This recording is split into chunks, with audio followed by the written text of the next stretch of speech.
Oi, eu sou o João. Dúvidas e desafios? Chama a Clio.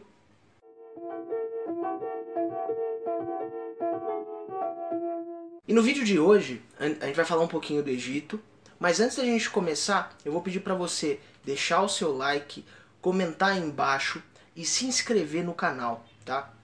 É muito importante isso para você acompanhar o que está acontecendo e também, mais importante, eu queria agradecer aos 100 inscritos que a gente já tem no nosso canal e vou pedir também para você continuar compartilhando com seus amigos, com seus familiares, nos seus grupos que você participa. Para o vídeo.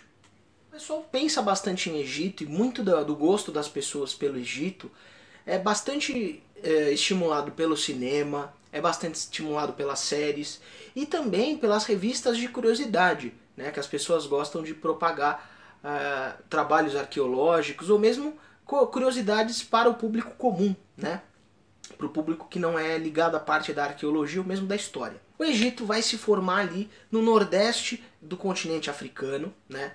Ao norte do Egito você tem o Mar Mediterrâneo e a leste você tem o Mar Vermelho. O Egito tem um rio que é extremamente importante, que corta todo o seu território, que é o Rio Nilo, tá? Ele não nasce no território egípcio, ele nasce no Sudão e ele se junta de várias nascentes e formam o Rio Nilo. As ocupações no Egito começaram ali entre 6.000 e 5.500 anos antes de Cristo, né? E o que eles deixaram de fonte pra gente? Papiros, objetos, utensílios, barcos, né? Relatos de outros povos que conviveram com eles, né? Os templos, as pirâmides, né? E todo esse trabalho que eles deixaram para nós. Por conta da sua posição privilegiada, o Egito ele mantinha contatos com os povos do Mediterrâneo e também mantinha contato com os povos ali do Oriente Próximo. É só você passar ali na península do Sinai que você já está ali na região do Oriente Médio e você já tem contato ali com a Palestina, com a Síria, com a Fenícia, com os povos da Mesopotâmia, né? Então o Egito vai ser uma região muito importante com essa ligação com esses povos e também com os reinos africanos mais ao sul, né? Pegando ali Kush, Ashum e a oeste o reino de Garamantes, que a gente vai falar um pouquinho mais pra frente. Sempre que a gente começa a estudar Egito, vem sempre a frase de um historiador grego chamado Heródoto, né? O Egito é a dádiva do Nilo. Essa frase quer dizer que sem o rio, os egípcios não teriam se formado enquanto grande civilização. Então aí vem esse pensamento, né, que os egípcios dependiam do rio, né? Isso é uma meia verdade, porque você pode até ter o rio, mas se o camarada não souber utilizar esse rio a seu favor, ele não vai adiantar de nada. O Rio Nilo, no período de junho a setembro, tinha a cheia, né? E a cheia dele chegava a aproximadamente 16 metros de cheia, ou seja, o rio subia 16 metros de altura. Com isso, toda a margem ficava alagada e ficava com um lodo, certo? E com isso, os agricultores conseguiam plantar seus alimentos, né?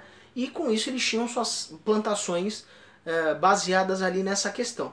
De outubro até junho é o período das colheitas, porque aquele solo estava extremamente fértil. Eles tinham obras hídricas para controlar. Então os canais de irrigação para puxar a água mais para além da margem, né?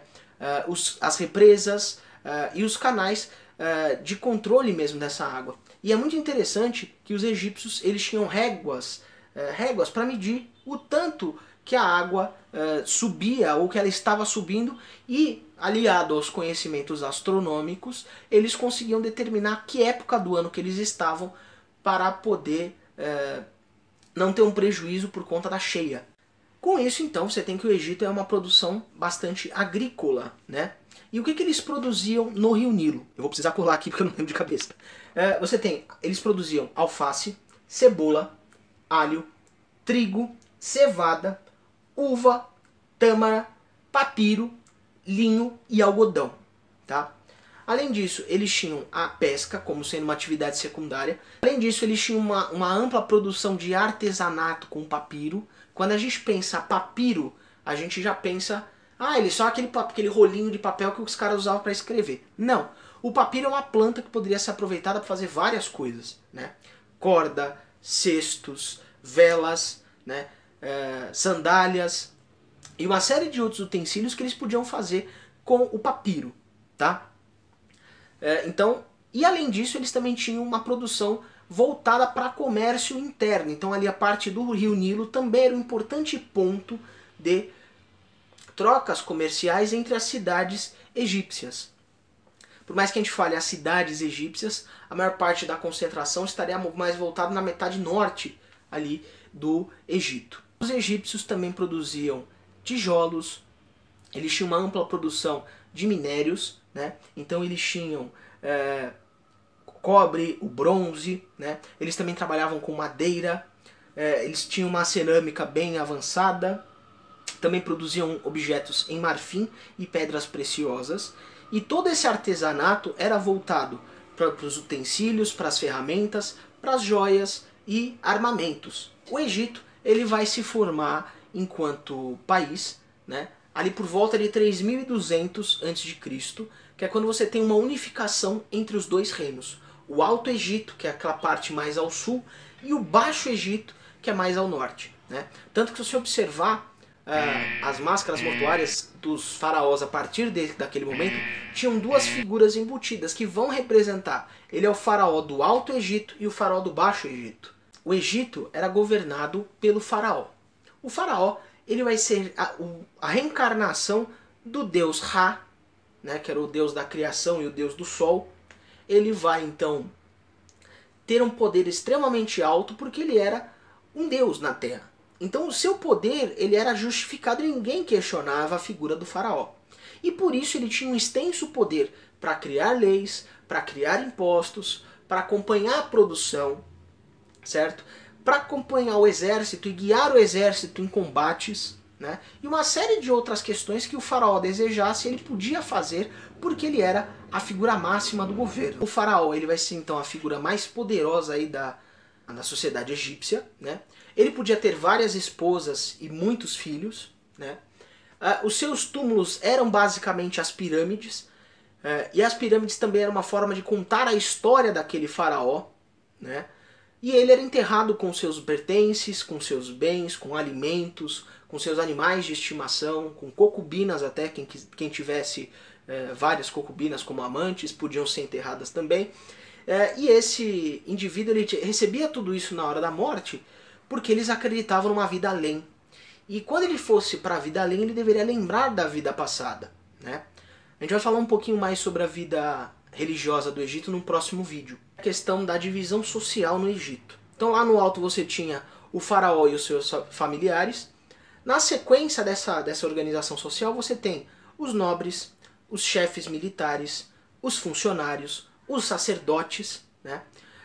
Você tem os soldados, os camponeses, os artesãos, os comerciantes, e lá embaixo você tinha os escravos. Tá? Cada grupo desses tinha uma função na sociedade egípcia. Então, por exemplo, os nobres auxiliavam o rei e eles também tinham altos postos no exército. Os sacerdotes eles cuidavam da questão religiosa, os festivais, e também eles eram responsáveis por administrar e cuidar dos templos, e também eles eram conselheiros do faraó, certo? Abaixo deles você tem os chefes militares, que tinham a função principal, junto com os soldados, conquistar novos territórios e garantir a segurança dos territórios que eles já tinham.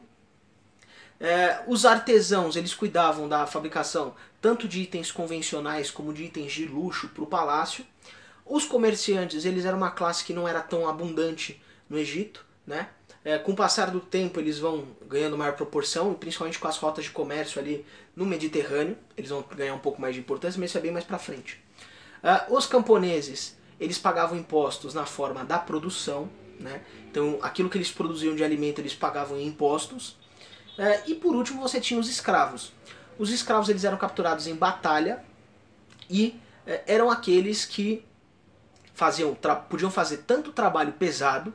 Então, por exemplo, era o cara que conseguia retirar pedaços e blocos, grupamentos, né, óbvio, de pedras para a construção das pirâmides, trabalhavam nas minas, trabalhavam com artesanato, enfim. E também podiam ser os escravos domésticos. E por hoje é isso, gente.